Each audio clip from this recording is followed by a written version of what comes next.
As uncertainty around tariffs rises, many of you may be worried about your own finances. I'm joined by two financial experts to talk about what people should do in these uncertain times. And today, we're going to answer some of your questions. Michael Martinez is here from the Pension Group, and Daniel Tetrick is here with Ross Wealth Advisors. Both are based in Columbus. Thank you guys for joining us.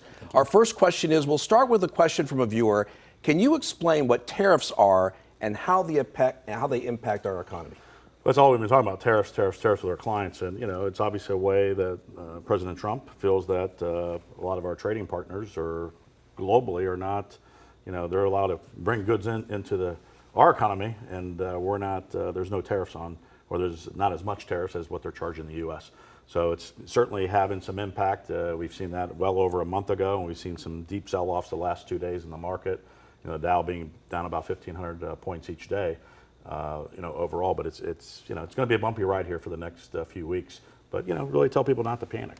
Tariffs are essentially a tax, right? Explain that and how they work. Well, I mean, it's a tax in a sense where, when China brings goods over here, they're not paying as much in a tax to bring their over here. But China, as an example, charges 35% tariff already on U.S. goods. So when we sell goods over there, our goods and services are more expensive. So what Trump's trying to do is just bring things in line.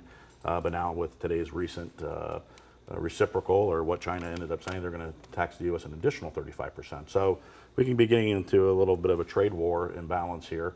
But certainly we're going to see how things pan out within the next few days. Okay, let's go to question number two. When the stock market takes a major hit, people get nervous about their portfolios. What advice do you have for people who have 401ks and IRAs?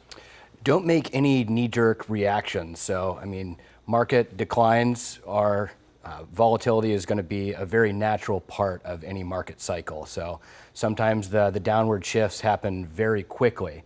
So there's really no reason to completely pull off your investments off the table, because it can recover that quickly as well. So long term, if you miss the 10 top trading days in about 20 years, it can significantly affect your overall performance long term. And those top trading days come hand in hand with some of the top loss days. So don't make any quick knee-jerk reactions. It might be an opportunity to look at how your portfolio is positioned, maybe do some rebalancing, but don't do anything major, because long-term stocks do win out. Michael, anything to add to that? Eventually there's going to be a buying opportunity. There will be a bounce in the market. So, if you haven't had everything invested, maybe you've had some money in cash, CDs, things along those lines, there's certainly going to be there will be a bottom to this, and the market will recover. It's just going to take some time. And I think it's probably going to be about a quarter. The majority of the viewers out there, their biggest assets are 401ks. Maybe people don't have pensions. Right. It's the 401k, and we can actively manage a lot of corporate 401k plans with brokerage link, giving them more options. So people can certainly reach out to us if they have an interest in reviewing their 401k, because a lot of people don't know what they're doing. Like I talk to people all the time. How'd you pick that target date fund? Most people don't know. It's like, well, if you didn't choose it, the company picked it for you, and having 30-40% of your money overseas. Certainly international is performing a little bit better right now this year, but 16 out of the last 17 years, international has underperformed the stock market as far as the U.S. equity market. So we really stress to our clients to reduce international exposure, especially now with these tariffs. We may be seeing a reversal. Obviously, we're not seeing it today, but again, don't panic. But if people want a second opinion, they can certainly reach out to us. Same with you. Absolutely, yes. Yeah, don't panic, buy or sell. I guess that's the bottom line. Our next question: financial planners are always encouraging people to diversify in their investments, and you sort of spoke to this. As it pertains to 401k or Roth IRA, what should you do and what shouldn't you do? So I think, at least for Roths, I see those as the last money you're going to spend, because those are the tax-free assets. So you want to have those positioned as well as possible for long-term growth. So that might be have a little more volatility, knowing that long-term those are going to be coming back and giving you the most benefit for that tax-free growth. So even if you're nearing retirement, having your Roth positioned aggressively could be very beneficial long-term, because you're going to build that tax-free asset faster over the long period, because even if you're retiring now, you still have 10, 15 years of Roth tax-free growth when potentially you're going to be cash flowing your retirement out of your 401k or tax-deferred assets. So I'd say keep the Roth positioned aggressively, and then it might be a rebalancing opportunity in your 401k or other tax-deferred accounts. Like Mike said, maybe peel away from the international or target fund dates and a little more domestic and stock exposure. But there's definitely a time to rebalance. Michael, you want to add anything? Well, I would say, when the markets drop, I think that's really one of the better times to really do Roth conversions. Because if you think about it, when do I want to pay tax? On the higher amount or the lower amount? So, we often have those discussions with a lot of clients, people calling in from radio or people, calling from TV as well that see us. But, start looking at your strategies and saying, well, maybe this might be a good time to start doing that Roth conversion now because asset values that come back. When's the best time to buy? Well, when the market's down a little bit. We're not calling a bottom as of today, but certainly I think things will with negotiating with Trump and all the different countries around the world. There's going to be some give and take, and just as the markets have dropped the last 2 days here, all Trump has to do is put something on X, and the markets can shoot back up rather quickly. Yeah. So keep that in mind. Don't panic, but certainly Roth conversions is certainly a strategy for a lot of people who are in or near retirement. Who doesn't want to get tax-free income? We all do, but if we can do it at today where the markets are down, we pay less tax on that conversion. Right. The market doesn't like uncertainty, and you guys are in this business. You've been doing this for a long time. Is this sort of new territory for you? It's not new territory for me. I've been doing this for 28 years, but the tariffs are somewhat new, although the Trump 1.0, if you will, he did tariffs back then, and we saw similar drawdowns in the market when he first got into office. Back in 2017 timeframe, we did see tariffs have an effect, but then eventually the markets did react favorably. They rebounded. So yep. That's the important thing for the viewers to realize, that not just everything's going to go to zero. It's not. Things will rebound. We just have to give it time. We have another question from a viewer. He says he works at Honda and knows many local suppliers who get their parts from other countries. How will tariffs impact them in the long term, do you think? So in the long term, I think things are going to eventually level out. In the immediate term, yes, the goods and they're importing might have that immediate increase, but I see tariffs eventually leveling out.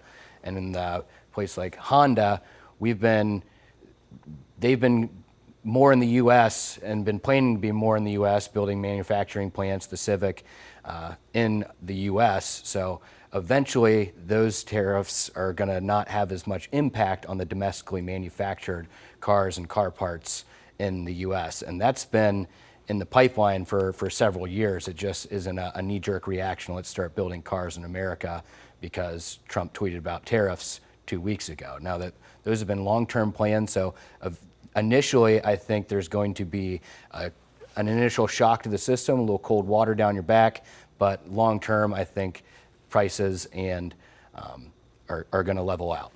Mike, anything to add about that? Well, I mean, we have probably over 600 Honda associates across the country, so it's not just here in Ohio, the four main plants. We got the Carolinas, Alabama.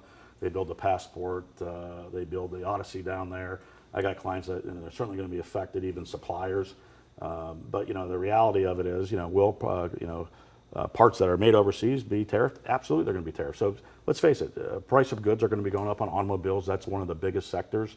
It's not just even if you looked at General Motors, not every GM product. I mean, it's built here, but everything is international. Yep. So when you look at that, there will be some price adjustments, and GM even announced employee pricing for people. So I think companies can absorb so much, from their profits, but ultimately we can see some price increases. And if this is short term, hopefully this is short term, right, these tariffs, or we get to the negotiating table rather quickly because of the severe impact of what we're seeing with the markets. I think eventually, we might see a slight increase. We may not see an increase at all, depending if the manufacturer is willing to absorb that cost. Yeah, I think when you talk about car parts, the first thing I thought of was, is that going to raise my car insurance because it may be more expensive to fix my car now because those parts just went up? Yeah, perhaps. Perhaps, yeah. We'll see what happens. It's still early. Mm-hmm. We have another question from a viewer. If the U.S. continues to raise tariffs on other countries and they do the same, what will be the deciding factor for one country to concede? Any idea? Well, when you look at, let's just look at Mexico and Canada, okay? I saw a recent study that, roughly 20% of what comes from Canada comes to the U.S. So that's a pretty big amount coming from Canada that's coming into the U.S. that we're importing from Canada. So they have to negotiate. And same, I think it's about 25% coming in from Mexico. So when we're a major trading partner, hey, it's more of a give and take. Just when Trump, a little over a month ago, when we talked about the tariffs on out the gate, in February, tariffs on Canada and Mexico, what happened? 10,000 troops, on the border wall on the Mexican side, same with Canada. Again, a lot of change happening in a quick period of time. So the more of an impact it has, meaning the more GDP that's coming from a certain country, meaning coming into the U.S., certainly it's going to have more of a tremendous impact on them, and I think they're going to be a little more willing to negotiate.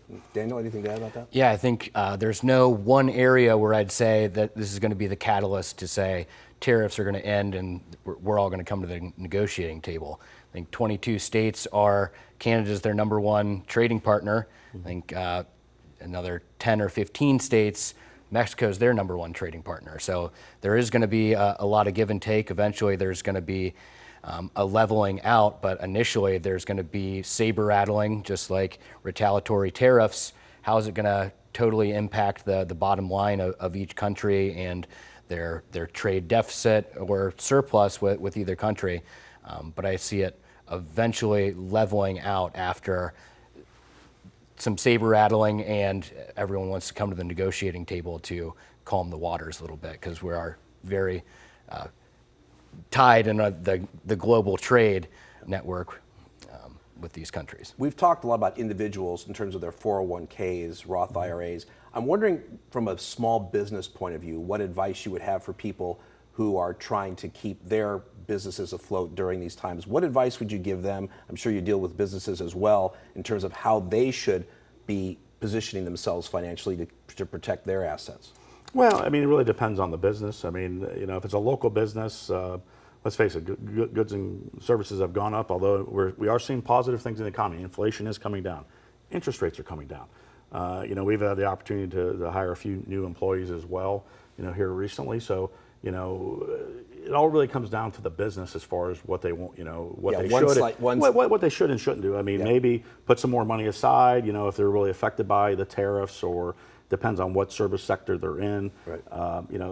It's hard to make a blanket statement, for those small business owners. But those small business owners, we can help them, show them tax saving strategies, set up pension plans, show them ways to really fund their retirement. Maybe they've put it off and put it off and put it off. I know a lot of small business owners, years and years ago, I used to be that way too.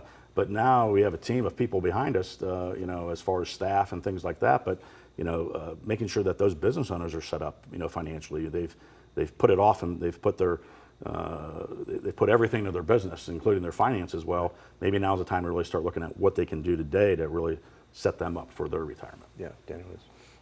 I think, knowledge is power. So without knowing what specific business we're talking about, it's hard to give just blanket advice. But for some small businesses, they might be able to shift some of their assets quicker and make quicker plays, whereas a bigger firm or a nationwide country, they have to deal with the sum of all parts, and a small increase can significantly affect their bottom line. They may want to pass that right to their consumers, where as a small business, they have the freedom and kind of agility to be able to pivot for their business. I don't know exactly how that would be, because we're not talking about a specific business, but they definitely have the opportunity to make a short-term play, and they have the ability to make those changes probably in a quicker scenario than maybe a large business or a big box store. Yeah. Okay. We've thrown a lot of questions out for these two gentlemen. They've done a great job answering them. Anything else you want to each add before we go in terms of what people should do in a time when there's a lot of nervousness out there? Well, I think one of the biggest things, for people out there is, if they're a DIY, they do it themselves. Maybe now it's time to seek some guidance from a financial planner. Like I said, I've been doing this for 28 years. We've helped a lot of people who are in pre-retirement get to the finish line, meaning get them into retirement, or maybe they're in retirement and they're still trying to do it on their own. And now these markets are making people question, should I be doing this on my own? And then secondly, when you look at people that have an advisor, there's a lot of advisors out there that are, not reaching out to clients. I've had, we do a lot of seminars throughout Central Ohio, and we hear people, and I haven't met my advisor in 2, 3, 4, 5 years.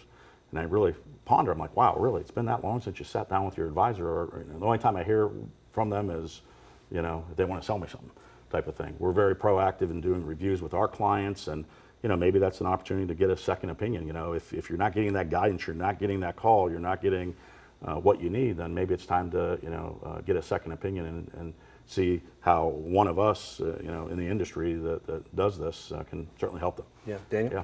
Yeah, absolutely. I think just like you get a second opinion of the doctor, you should get a second opinion on your finances. So you care about your health, you should also care about your wealth and get a second opinion there. Like Mike said, we proactively meet with our clients as well. We meet at least 2 times a year. So when we call them on days like today, saying, hey, are you feeling all right? They say, well, no, the plan in place that we created proactively together, I know it's going to weather what's happening right now, and we are thankful for that and see our future long term as successful. So, I mean, we cover 5 key areas that we think are the 5 things that you need for a successful retirement. So we're going to go over those with you if you come into our office. I mean, the complimentary visits to either give you a second opinion and say, hey, you're all set, or hey, maybe there's some work that we need on your investment strategy, your income strategy, your medical, your estate plan, maybe a plan for outstanding taxes. Yeah. Daniel, Michael, thanks very much. So I guess the important thing is have a plan. Start with that, right? Yeah, All I agree. Thank you. Yeah, thanks very much. And we hope you answered your questions on this uncertain times. Stay with 10 TV Plus for more news. Thank you very much for staying with us.